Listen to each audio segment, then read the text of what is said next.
Are we far away, by the way? Well, this is the cross streets. We're okay. 8:15. Yeah. Okay. So then they wait a long time, huh? When were you last time here in New York? Oh, years ago. So I hardly ever You like the city? No, I'm not a big city person. You were out in the outback there in California. Yeah. Hacienda. Yeah. Well, yeah. Cactus? I'm in the kind of suburbs, but I'm here because of you, Audie. Why are we here, Doctor? Okay, we're gonna look that spectacular Ruby 55.22 carat that will be auctioned today. It's gonna measure all the angles. It will be unmounted for us to see whether they're correct or not. Take the full potential for the brilliancy out of the stone. And we're gonna have a nice sharp discussion I together. don't have my diaper stroke to tell, but can you tell which way the C-axis is running? Yeah, I'm gonna tell you in just a moment. Here, this way. We have two rays going into the stone. There it is. Yeah, that's the silk. But just because the light is hitting it, you're going to capture that purple or violet zone. And making a recutting projection of whether it will be 1.5 or 2 carat to cut down to achieve this beautification process. The garden is thick, Yeah, really thick. medium to thick. And It's okay. That's where they stuck all the weight. That is weight in That there. is all the weight. Well, that's understandable. Yeah. You can facet the garden. Faceting the girdle, you'll probably get a quarter of a carat out of it. That's it. Not much. Yeah. So this is a nice potential. Glenn is the guy who has like this elaborate master cutting workshop, and he takes his time for the stones. It's the one-to-one master cutter that you were giving only the special things, and then he is there and That's where you're picking up the violet colors. takes his time. That's why it's going this way. Yep, and takes the max out of it with almost no weight loss. To pull the life out of the center of the stone. Right now it's off center and one of the sides is completely windowed because the culate is off center, which means the point at the bottom is way off to one side. So now we're talking about pushing the culate, because you see how off center the culate is? Yeah. Very off center. And that's why I want to measure the angle. So what they have is a steep side like this, and then they have a windowed side like that.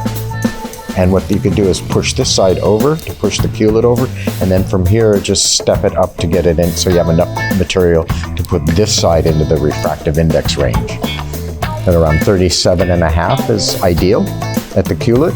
And that's where all the beauty is. And the 1/3 of the stone at the bottom is where all the brilliance normally is performed. And it's all created at the bottom third of the stone. Light actually comes into the stone. It's slowed down 1.76. Right. And you want them to hit the plane down, so they're not going out, they're refracted. And so that is Bouncing back and forth. That is coming back up to the... it's a critical angle depending on the light of speed in the stone. Right. It's called refractive index in the formula. So now you need to find the angle and where you want to have it out of the table. And that optimization process is like a long period of experience you need to have, like 40 years. Well, it's still within the 37.5, so it's still at the refractive index. That's why it shows up so nicely. Yeah, right. But the culate off center really makes it is windowed right there. There we go, right there. Oh yeah, you're at 70. Oh, well, a lot of meat down there. Yeah. Yeah, I mean, they really have it like 70, so all you have to do is take 5 degrees every step, which will you lose less than a carat. Because you want to make the mistakes on small stones, not on important stones, and learn from there first. Right. And then up the scale, up. So he has made, for me, big stones and has made miracles that I witnessed myself. So I know how he works, how he's doing it. Like a little laboratory where in the Middle Ages they tried to make gold out of mercury. now you're... The milkiness in the stone gets lost in the process because reflections are becoming more dominant, And it'll blast through the silk. Oh yeah, you're still at 37.5. Ooh, you're off by 2 millimeters. 3 millimeters. 3 millimeters. So pushing it 1.5 millimeters is not that far. You can see, you saw that right away. Yeah.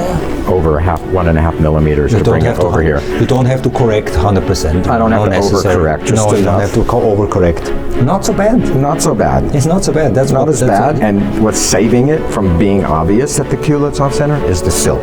No, you have to blast the silk out. You cannot use it to cover something up, and it should sparkle more. This stone is not for incandescent light. You see, it changes the ball game with diffused light. Yeah. This is diffused. This is North Daylight, yeah? You go to the light of New York, and the stone looks just fantastic. Look at that. In the natural light, it works. In the natural light, it's done. So he's the beautificator, and I'm like the guy less responsibility when it brings the baby to the boss. No, he's my boss. How looks in daylight with a completely look to his It's got some brilliance to it, but it's still lacking as bright as it could be because it's a silky stone. But that is super for the auction. Yeah, it's perfect. This is the potential for the buyer. Yeah, it is. Because then you can buy it cheaper. Then you can make like a difference by having that knowledge. And we are gonna create that knowledge. Yes. And then we walk away from the scene and let's see what happens. Because that's a pipeline, we count on it, and somebody is gonna lead it. So, 30 million.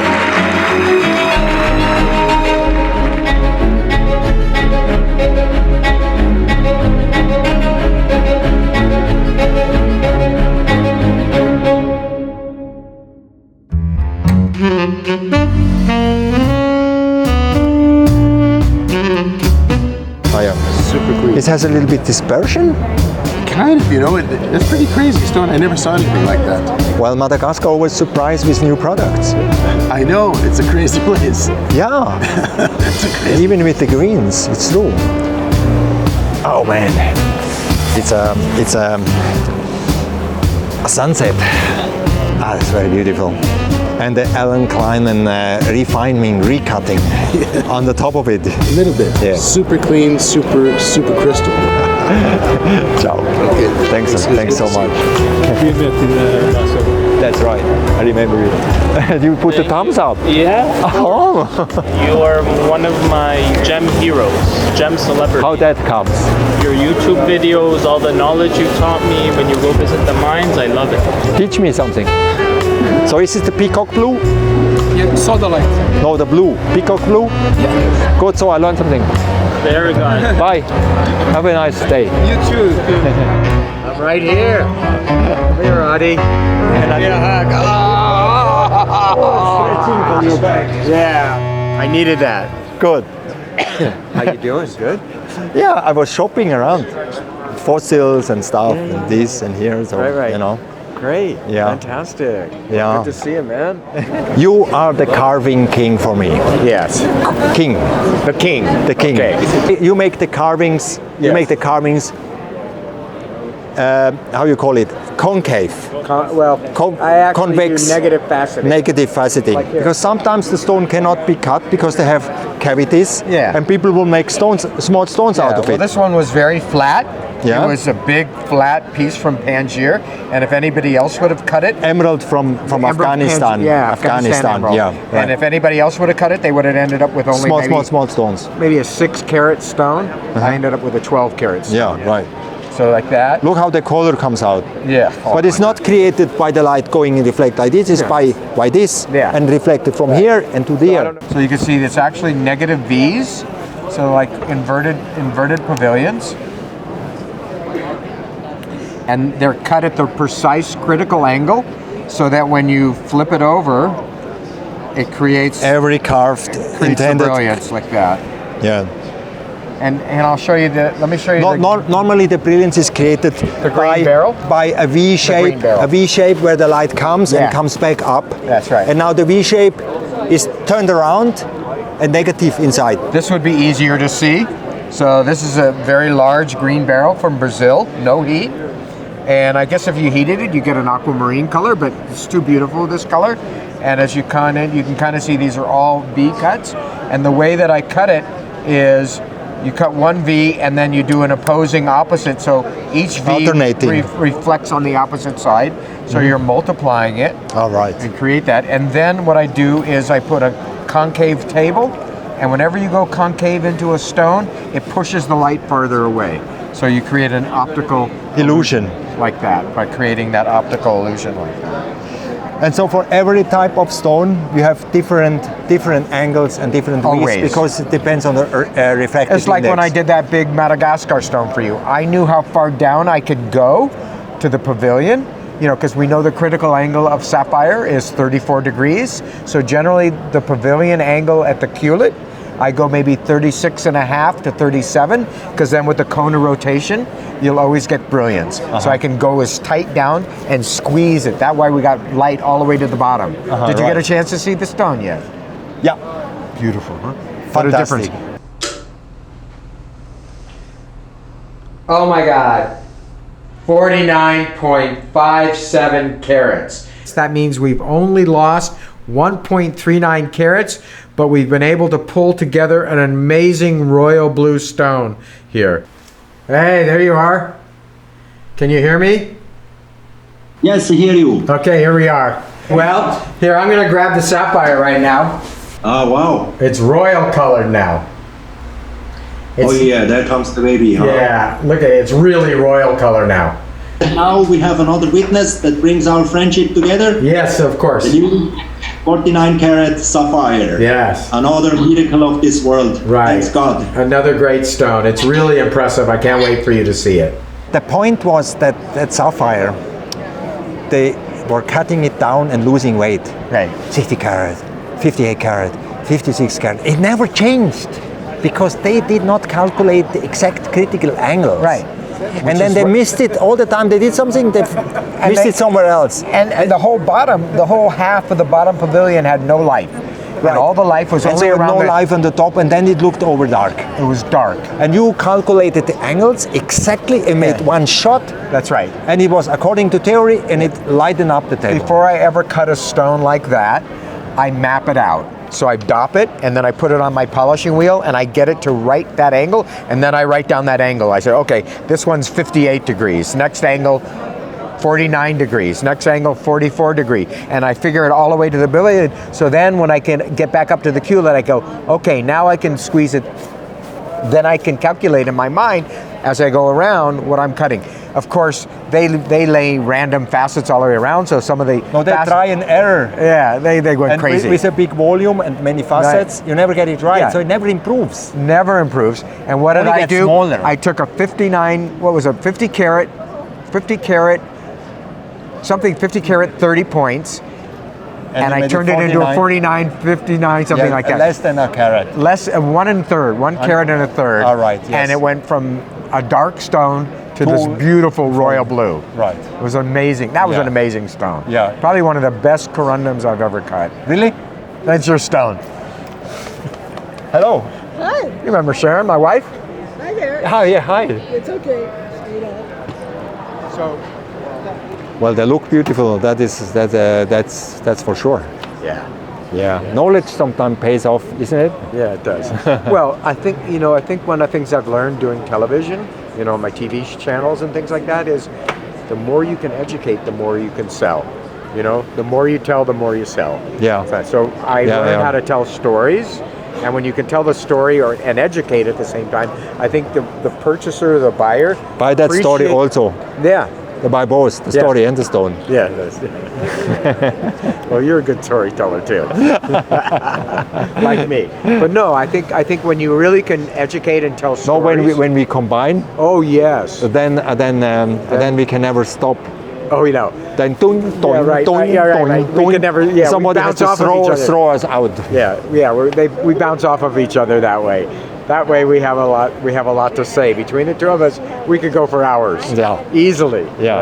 Right? Yeah. So I understand you have a couple more large, big sapphires that need recutting too? Yeah. Okay. One at a time, right? Right. One at a time. Yeah, the next one Those comes. are significant because those are worth recutting. Now that I've shown you what I can do with that one, you can see what I would do with others. Mm-hmm. Because the stones just increase in value. Oh, I have a question for you. You know, when we're talking about my museum collection, the book that I gave you. Yeah. We're talking about doing a museum exhibition.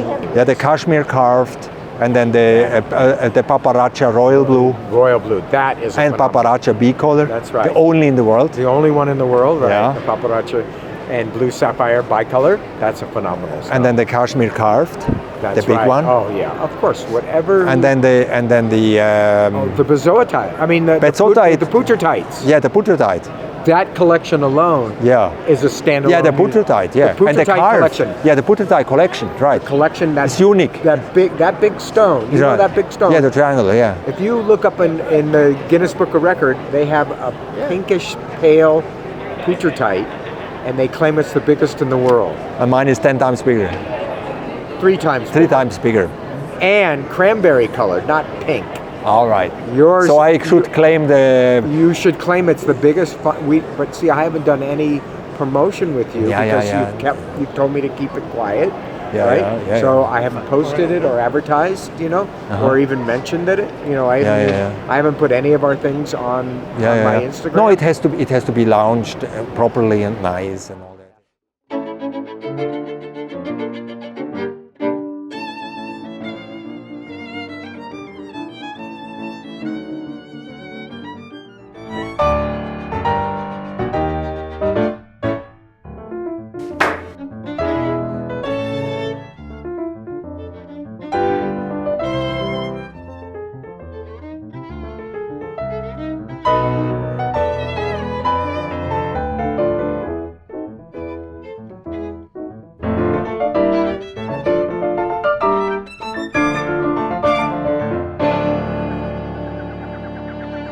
Hi, Glenn. Hello, Adi. Welcome to the museum. That's right. Long time in the making. We've been working on this together. Yes. Yeah. I mean, I knew about your autobiography, and that you work and are specialized in world record stones and specific single objects and not mass production, and that you are a brand. Yes, I am. And so I had this big putratite crystal. Right. And so I had a problem. Right. Nobody has anyone. Right. And then I didn't know who knows how to cut a putratite because nobody has experience. So I don't have a second shot. So it had to go to somebody who knows how to do that, and that was challenging for you, wasn't it? It was a real challenge. I mean, there is no written lapidary work on putratite because it's so rare. And then when I went to look up whatever putratite was available, it was all this very pale pink color and not very strong. And this piece was very much a challenge because down the C-axis is where that deep cranberry color, and I don't think anybody, even myself, had ever seen that concentration of color in a putratite. And I later found out from you that was the only one of the whole mountain range, right? That was that deep. Yeah, because normally putratite crystal looks like this. Right, which is normal, and they Colorless, call it a pale pink. A pale pink or nothing, and right. So maybe in one direction you can get a little bit pink, and it all comes from one place. That's why we cannot find in different places of the world. In the Mogok Valley, right. There's a map I made. This is West Mogok. This is East Mogok is about 30 kilometers, and the putratite is right here. Right on the upper. Up here. Yes. Together with yokakidolite. So we were working on yokakidolite, made this book, and then one crystal we had to compare with yokakidolite that was putratite to separate it and chemically measure. So it's a hexagonal crystal, a borate silicate, and the borate silicates are only very, very exclusive in the world. So actually that's the rock. Although nobody knows how this forms because only we have the rock with some quartz and some feldspar inside the. Right inside those seams, right? It starts, here is the putratite. Wow. That's how it forms. We have to still work on that. So this is the secret of why the Earth are giving us this borosilicate, which is like single crystals only, and you can't count them in the world, right? You can make a number on it, and 1 to 20, 1 to 100, something like that. That's right.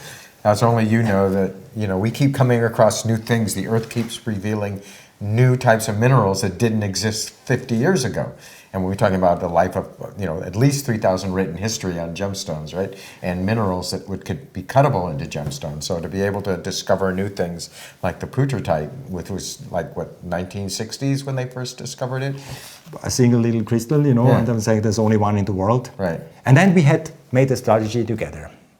Because first of all, of course, you want to have the biggest in the world. Yeah, and you keep, the putrutite had this size, right? A little bit bigger, a couple of 100 carats. And then we had to get, I wanted a big stone out of it. I said, I want a big stone out of it, gemstone quality, big. So and then secondly, that has some compromises, but still go top gem, but with compromises, right? It's unheard of, with the one that we pulled off that was so deeply, that's here. That's so deeply rich, but it was about the size. So you always have to compromise, which you would do as well in like comparable made of ruby and sapphire. It's about how big you can preserve it, even though that there's a little bit of an inclusion here and there. You're not going for a flawless gemstone. You're going for the size and the rarity. And like sapphire, you have to deal with the zoning and plus also the direction of the dichroism. Being hexagonal or trigonal, you have two directions with two different colors. And in the case of putrutite, right, in one direction is completely colorless. White. And the table will be pushed down according to that problem here. What is this, And completely white. You turn it, and it's such a strong dichroism, as they say, right down the C-axis. And sometimes you have to bend it off or on, but the challenge of any lapidaris like myself is you have to try to get the best color looking through the table. And not lightening up to become completely white when it's slightly tilted.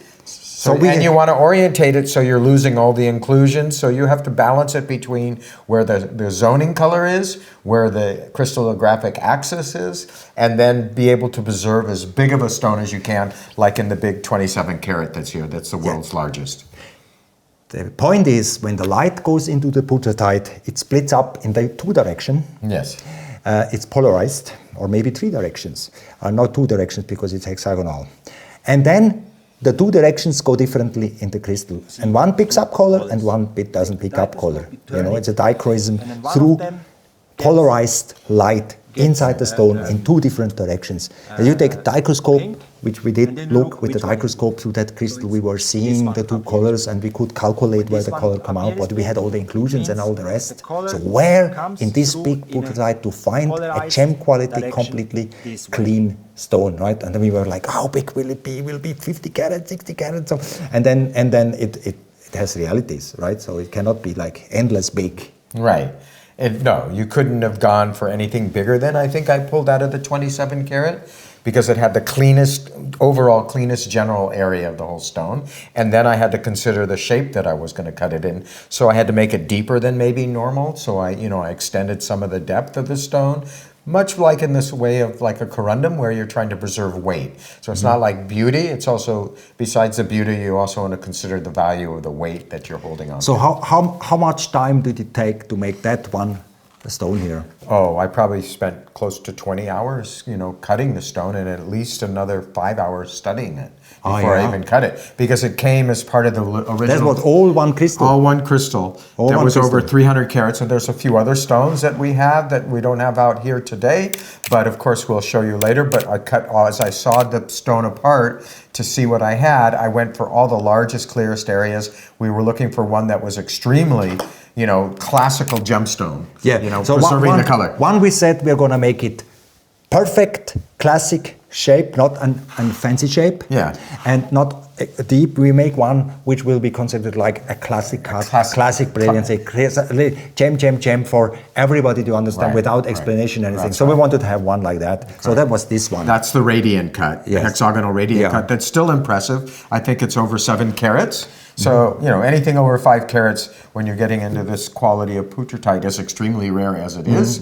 And the beauty of the color. The beauty of the color is unseen of everywhere. If anybody was to look anywhere else for it, they're going to see the lighter pinker colors, maybe rosy pinks, but nothing this deep cranberry color. This is like the only stone. Because I said, as soon as I cut this one, I go, you have any more? We need to do a suite. And you go, that was the only one on the whole mountain.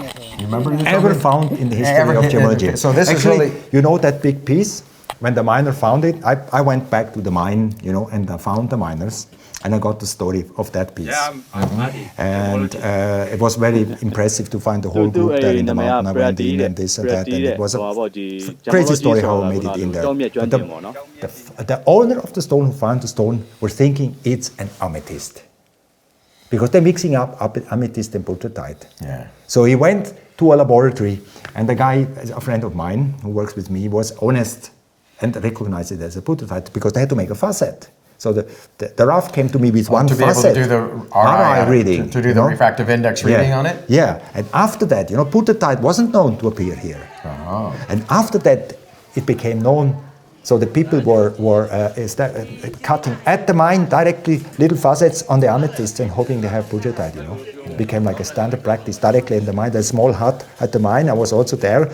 And the hill, it goes like 300-400 meters up. And here is the mountain range behind where it was found. So you climb like 400-500 meters up the hill. It's very steep and go trails like this, and it was an amazing trip up there. There's nobody ever there. I just made it by chance in 10 years ago. Wow. So okay, so we have that, and then Glenn, you remember there were some stones that only you can bring out color. Right. Because they were cut-offs from the big piece that I cut. Once I got the 3 or 4 biggest, largest, you know, classical faceted stones like this, the world's largest, the classical faceted, and then some fancy shapes. Again, like corundum and any corundum and ruby sapphire, it's about grabbing beauty, but it's also about keeping the size, the largest you can. So you do compromise from time to time where there's natural inclusions that you have to leave in the stone. But if you know what you're doing, you can hide it so you don't see it from the table, even though if you turn it on the side, it'll show. That's very classical.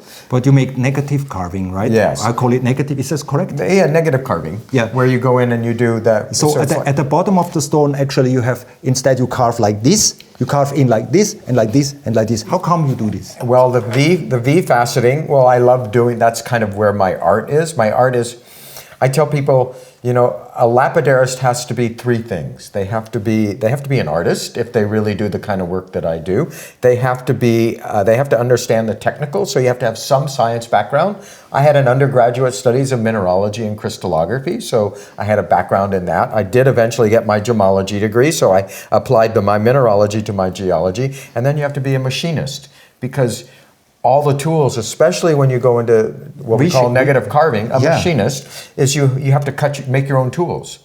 Because you can't go to a lapidary store and say, okay, or you could go to a diamond company and say, okay, and so the negative V's are just the inverse critical angle of that gemstone. So let's say the critical angle of sapphire is 34 degrees, I'll make the V reverse invertly as a 39 degree. So I stay within that rotational brilliance. So I calculate that, and I have to know that, because I have to know not just my gemology or the critical angles of light traveling through a gemstone, but then I have to know how to do that on a machine tool. And then I hand charge the steel with my own diamond, and I do all of that because it gives me the smoothness. And then I have to repeat that same tool at least 3 times, because it's just like doing woodwork. You have the cut, then you have the sanding, and then you have to do the polishing. And sometimes the sanding, there's 3 steps. Like in corundum, you go from, when you're doing the carving, you're going from 1 degree to cut, the next degree for a kind of pre-polish, then a pre-polish, and then the polish. So and each tool is the same shape, but different mesh of diamond, different particle, micron size of diamond that you push embedded into the soft steel. So you have to have all those skills. So that's what excited me about being a lapidarist, is I had come from the background of not gem cutting and jewelry. I had no background at that. But I was an artist all my life. So I've studied fine art, learned art, paint, photography, things like that. But then when I cut my first stone, I was hooked.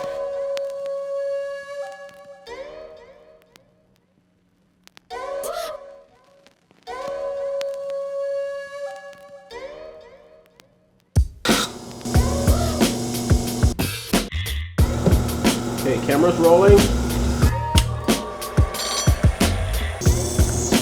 Move it around and look at it, right? Swirl it.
it'll screw the diamond wheel up.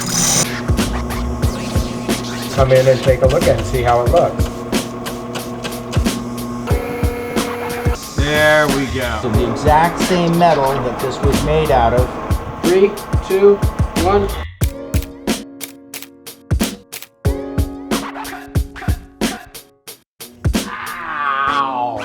Don't try that at home, kids. And I had this ruff from Madagascar, the only ruff of a paparaccia together with a royal blue. That's right. And I wanted to keep it as the only paparaccia royal blue sapphire in the world and not make two stones out of it. Right. And so the rest, you tell the story, Right. because you helped me to preserve that. That's so right. How did and it go? I think we ended up with, what was it, over 60 carats when I started, and I think it's like 47 carats now. And yes, you're right. Normally they would have made most lapidaries might have made an incision right along here to pull the paparaccia off of it and lose the blue. Right. Okay. There are a lot of paparaccias in the world. The royal blue was so dark that you looked at it, you go, well, this is so dark.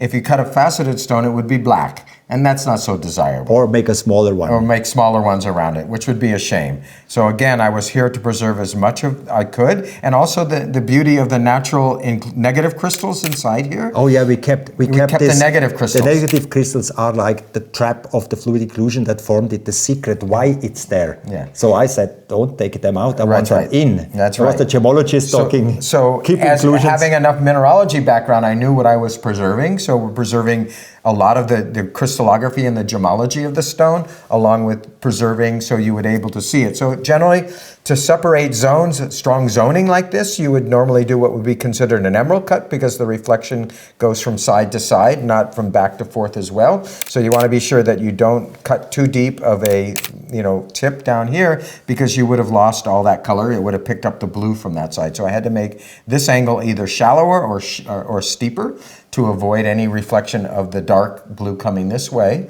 and maintain it so I would keep as much of the paparaccia color as possible.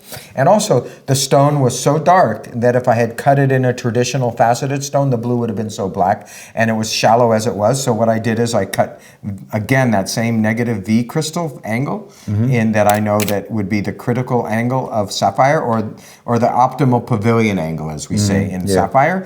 In order to, one, it goes thinner, which lightens it, and two, it's still preserving the color because the angles are right to that critical angle. So it's a combination of where, again, I've shared both disciplines of the faceting and carving. And the carving. So this is the only paparaccia royal blue B-color sapphire in the world. The only one. The only one. The only one. Yes. Nobody has it. No. Nobody even think that this is theoretically possible. Right. And so we had to preserve it. That I spent many, many hours studying it with my friend Brian, your friend as well. Yeah. We immersed it in a refractive index oil so that we can get rid of all the surface inclusions to see the zoning, where the zoning was in the stone, where the optimal direction to position the table, which is where we say the eye of incidence goes into the stone, and then how you can orientate the pavilion angles to maximize the weight and also maximize the cutting. So it's a very difficult type of art form, because you have to have enough of a scientific background to know the limitations as a lapidarist, where you can go and can't go, because you can spend it and lose thousands and thousands if you cut it wrong. Then came another sapphires, the over 100 carat cashmere sapphire. That's right. Which had a little mineral at the surface. Okay, this is the initial sawing day, where we're actually going to be working on the 153.39 carat cashmere blue unheated sapphire crystal. As you can see, it's quite large. It's got the characteristic green tourmaline on the center, and right up here at the top is really a truly clear jelly area. Now, traditionally, we would be cutting this part out right here to do a single gemstone. But your one direction to me was, I want you to keep the tourmaline in there, because that is the absolute proof that it came from the Kashmir area, the only sapphire corundum in the world that has tourmaline found in it. 1/3 of the whole crystal as it was before. Looks like the Himalayan sky.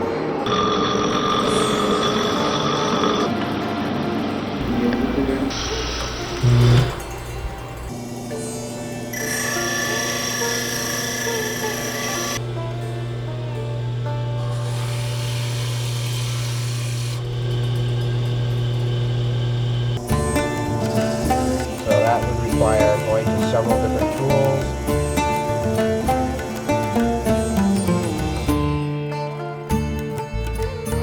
Okay, now we're ready to put in the ultrasonic. Really get it clean. And we're gonna find out what the real final weight is of this cashmere natural blue sapphire carving. Probably the only one of its type in the world. The piece that you carved for me with the tourmaline actually appeared already in a book. Oh, wow. You see? I haven't seen this book yet. With Fantastic. augmented reality. Yes. That's so fantastic. it plays and turns around. The tourmaline was like an extra demand. Yes. But I wanted to all the history of the fluids and inclusions also preserved and not cut off, even if it's not gem quality, That's because right. I could have cut stones and become a rich man. Right. I decided not to become a rich man and keep the piece like it is. Well, and because this is where historically or gemologically it proves the rarity of that stone, where you wouldn't have been able to appreciate it as a raw crystal. One, it wasn't a perfect crystal anyways, but two, you wanted to preserve the internal beauty of the stone, not necessarily the external. And even if you notice right here, this is kind of a peachy pink color. There's not a little bit chromium. A little pink color. Now it's 120 carats plus, and that means it is the world record carved cashmere sapphire. And so we were like, no, we're giving up the commercial aspect on it, and we are focusing on art, carving, with a little extra which the ping mineralogical of a premium in it. A little gemological premium on it that shows that we had the knowledge that this one has to be kept. Yes. Plus all the fluid inclusions telling the story, the uplift history of the Himalayan, which is written in the fluid inclusions and all the minerals. So we wanted that in. So it's geological history, our joint venture and merger into a new dimension of creating art and gemological world. Well, together. And also creating at the same time world record pieces that become a reference, right? And so we are growing together in our particular brands. That's right. As we go down, 100 years, 200 years from now, they're going to look back and historically be able to identify this piece from a certain era type, lapidarist it will be in a museum. And a collection. It is a museum piece for what it is. Yeah. It was a very difficult stone. Without carving in all these negative facets, we would also not have created all these colors that appear, Yes. So I knew you can make the negative carve, so you can also make beauty into it in terms of color. So that is not the only piece that will be referenced in the literature. I think you brought me also a surprise. I did. So this is like 44 years of my culminating, which is certain pieces in my history that I've done. I've won many awards. I've been on over 22 magazine covers. And so historically, I've been building my brand for many years as a lapidarist, gemologist, cutting for gemstones of all sizes. So this collection is actually a culmination like yours and my work, where I work with a very well-known designer named Paula Crevichet. She's one of the most living legends right now, where she's had museums everywhere around the world. And her and I have worked together for 30 years now, where she'll take my gemstone and then turn it into a finished piece of jewelry that then goes to museums or goes to private collectors. This is a culmination of 12 pieces that we did specifically in mind not to sell. So yeah, we're not going to break the 12 pieces apart. One of the conditions is if we sell the collection to a collector or a museum, it has to stay intact as a whole collection. So it's not about, again, if I sold each individual piece, would I become a rich man? Yes, but no, I really wanted it to be an accolade or a moment in my historical record as a lapidarist, culminating it. And many of the pieces in this collection had already won awards from like the cutting edge or the Spectrum Awards, as they call it, which is like the Oscars of gem cutting. Over half of them that are in this book, like this one piece right here, the big 200 carat Ukraine aquamarine, won an award, first place award. And so then I put it in the safe, like you, I collect it, not for sale. And then when she approached me and said, I want to do a museum collection with you, then I pulled out the 6 pieces that already won an award and we started this collection. This collection was completed now, it's now in a museum. But I brought you, there was only 80 books printed. This is not for sale, this book. It was only published for collectors and special clients of mine. And I brought you one of the 80 books. So I want to personally sign it for you today, and then close up of her gold work. So you can see they're all, each piece is, there's many pieces, and I won't go through that now. But for now, this is just for you. Oh. So now we know how we are gonna appreciate the work you did for us in the knowing the context, you know, of your other work that you do. As far as my opinion, seeing it all different pieces of historical artists in auction houses, which I always visiting all over the world, yes, and participating and so on with classical brands of the 30s and the 60s and so on that have appeared. We're seeing another new star at the horizon with new technology and everything, a new brand, a new historical moment. That's you. When you look back on history, you can look back to the ancient Celtic art or the ancient jewelry art of Egypt, so they know historically in time the approximate date or era period that particular style was developed during. So when people go to auction houses and they see a piece of jewelry there, they go, oh, that's Art Deco. They know immediately it was done by this artist during this historical period, which gives it what we call provenance. And so the intention that Paula and I decided to do, we wanted to create our own moment of history, which is a culmination between her pinnacle as a jewelry designer, and my pinnacle of 44 years as a gem artist, and come together where the jeweler and the gemologist or gem carver come together and create a unison. Rarely do the two work together, you know, because in time past, the jewelry designer would see already cut stone, and then they work from that cut stone. But what was unique about Paula and I is, besides the pieces that won awards, many of the pieces in this book, we sat down and described what we wanted. And then I went off and I carved it, and then I brought it back to her and she designed it. And much like what you do with me, you come to me and you go, this is a very rare piece of cashmere sapphire, I want you to do this, this, and this, and this. And then I take it and I interpret what you want and try to give it as much beauty as I can, because that's my skill. And then together we've done a collaboration where the collection is all based on that, whether it's the putratites, the pozoicites, the cashmere sapphires, the Madagascar bicolor. Each one has a history now and a story to it. And we've also cataloged it, because you can show the locality, and I can then show the steps along the way in my lapidary studio, so you can see the work that I'm doing, the equipment that it takes, and then coming together, and then the final interpretation. So I will keep this all together as a collection. That's correct. And once your brand will be the new star, we will participate in that fame that you created for yourself by having with us part of you. That's right. Hopefully I'll still be a living legend, not a dead legend. No. We're keeping each other. Yeah, keeping each other alive by passion, projects, and everything. And so you will be always part of my life. And yours and mine. Thank you. You're welcome. God, that was